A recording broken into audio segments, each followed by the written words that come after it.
ನಮಸ್ತೆ ಗೆಳೆಯರಿ, ಯೂಟ್ಯೂಬ್ ಚಾನಲ್ಗೆ ಸ್ವಾಗತ ಸುಸ್ವಾಗತ.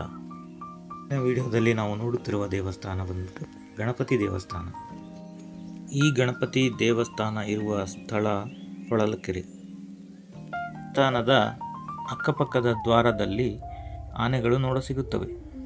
ದೇವಸ್ಥಾನದ ಗಣಪತಿ ವಿಗ್ರಹವು ಬಯಲಲ್ಲಿ ನೆಲೆಸಿರುವುದರಿಂದ ಇದನ್ನು ಬಯಲು ಗಣಪತಿ ಎಂದು ಕರೆಯಲಾಗುವುದು.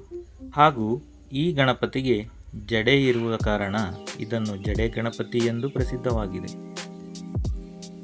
ಈ ಸುಂದರವಾದ ಗಣಪತಿಯು ಪ್ರತಿಷ್ಠಾಪಿಸಿ ಬಯಲು ಗಣಪತಿ ಎಂದು ಸುಪ್ರಸಿದ್ಧವಾಗಿದೆ. ಈ ಗಣಪತಿಯ ಎತ್ತರ ಅಂದಾಜು 6 ಮೀಟರ್ ಎಂದು ಹೇಳಲಾಗುವುದು, ಅಥವಾ 20 ಅಡಿಗಳ ಎತ್ತರದಲ್ಲಿ ಈ ಗಣಪತಿಯನ್ನು ಸ್ಥಾಪಿಸಲಾಗಿದೆ.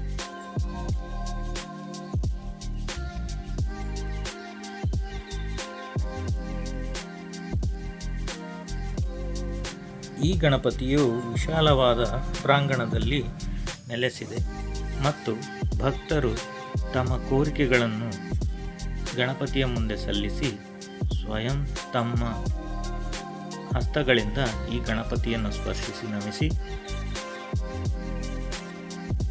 ತಮ್ಮ ಕೋರಿಕೆಗಳನ್ನು ಈಡೇರಿಸಿಕೊಳ್ಳಲು ಪ್ರಾರ್ಥನೆ ಸಲ್ಲಿಸುತ್ತಾರೆ ಮತ್ತು ಸ್ವಯಂ ತಮ್ಮ ಕೈಯಾರ ಈ ಗಣಪತಿಗೆ ಆರತಿಯೂ ಸಹ ಮಾಡಬಹುದು.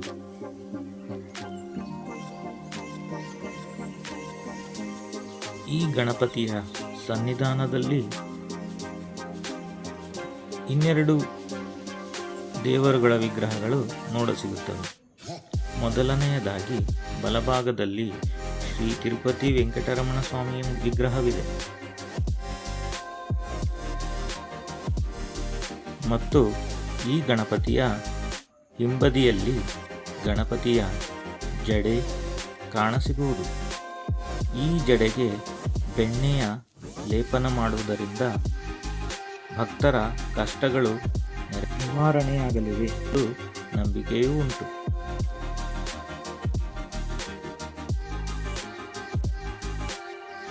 ವಿಶೇಷ ದಿನಗಳಂದು ಈ ಗಣಪತಿಗೆ ವಿಶೇಷ ಅಲಂಕಾರ ಜೊತೆಗೆ ಪೂಜಾ ಕೈಂಕರ್ಯಗಳು ನಡೆಯಲಿವೆ. ಗಣಪತಿಯ ಎಡಭಾಗದಲ್ಲಿ ವ್ಯಾಸರ ಶ್ರೀ ಆಂಜನೇಯ ಸ್ವಾಮಿಯ ಸ್ಥಾಪನೆಯಾಗಿದೆ.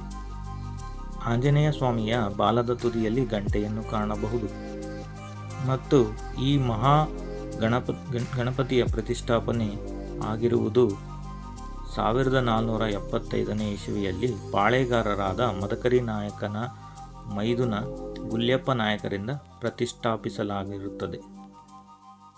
ಗಣಪತಿಯು ನೆಲೆಸಿರುವ ಸ್ಥಳ ಹೊಳಲ್ಕೆರೆ. ಇದು ದಾವಣಗೆರೆ ಜಿಲ್ಲೆಯಲ್ಲಿ ಹೊಳಲ್ಕೆರೆ ತಾಲೂಕಿನ ಭಾಗದಲ್ಲಿ ನಾವು ಕಾಣಬಹುದು.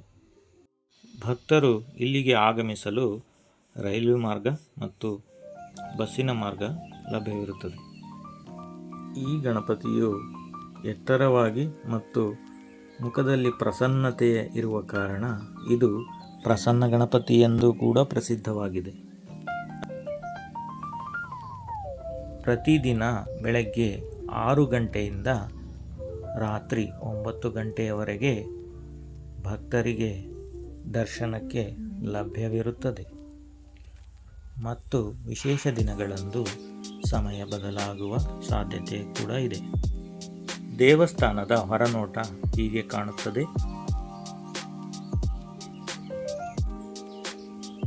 ಮತ್ತು ಹೀಗೆ ನನ್ನ ದೇವಸ್ಥಾನಗಳ ಕಂಟೆಂಟ್ಗಾಗಿ ನನ್ನ ಚಾನಲನ್ನು ಸಬ್ಸ್ಕ್ರೈಬ್ ಮಾಡಿಕೊಳ್ಳಿ ಮತ್ತು ಲೈಕ್, ಕಮೆಂಟ್, ಶೇರ್ ಮಾಡಬೇಕಾಗಿ ವಿನಂತಿ. ಧನ್ಯವಾದಗಳು.